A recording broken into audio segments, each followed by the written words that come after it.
સુરતના પાંડેસરામાં તબિયત લથડતા સુરત સિવિલમાં દાખલ કરાયેલા 17 વર્ષીય તરુણનું સારવાર દરમિયાન મોત નીપજ્યું હતું। જો કે નવી સિવિલમાં ડોક્ટરે તેને યોગ્ય સારવાર નહીં આપતા મોતની ભેટ્યો હોવાના આક્ષેપ તેના પરિવારે કર્યા હતા। આ સાથે વોર્ડ પાસે હોબાળો મચી ગયો હતો। પાંડેસરા વિસ્તારમાં રહેતા 17 વર્ષીય જંતુકુમાર પાસવાનને ગત તારીખ 28ની રાત્રે ટાઇફોઇડની અસર થતા સારવાર માટે તેના પરિવારજનો સિવિલ હોસ્પિટલમાં લાવ્યા હતા। ત્યાં તેને કિડની બિલ્ડિંગના 5મા માળે વોર્ડમાં દાખલ કરી તેના જરૂરી રિપોર્ટ કરાવતા પ્લેટલેટના કણો ઓછા અને એસિડનું પ્રમાણ વધારે હતું। આ સાથે કિડની પર અસર થઈ ગયું હોવાની ખબર પડી હોવાનું ડોક્ટરે કહ્યું હતું। જો કે રાત્રે તેની તબિયત વધુ બગડતા વોર્ડમાં જ વેન્ટિલેટર પર મૂકવામાં આવ્યો હતો। ત્યાં તેનું મોત નીપજ્યું હતું। જેના લીધે વોર્ડ પાસે તેના સંબંધી અને પરિવારજનોમાં ભારે રોષ જોવા મળતા હોબાળો મચી જવા પામ્યો હતો। પરિવારના હોબાળાના પગલે સ્ટાફ દ્વારા સિનિયર ડોક્ટરો અને સિક્યુરિટી સુપરવાઇઝરને જાણ કરતા સિક્યુરિટી અને ડોક્ટર ત્યાં દોડી આવ્યા હતા।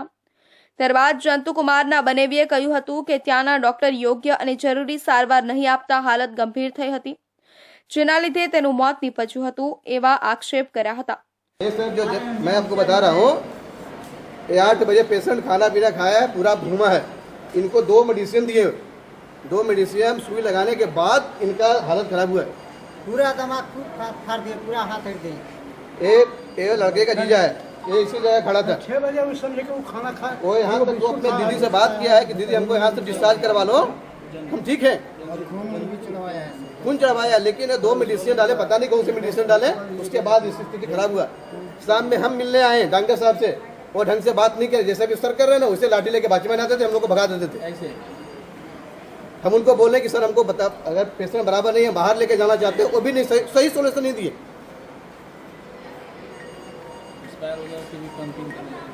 यहाँ के डॉक्टर आए हैं, जब बातचीत करता हो तो हाथापाई पे आते थे, जो इनका जो देख रेख कर रहे थे रात में वो हाथापाई पे उतरते हैं।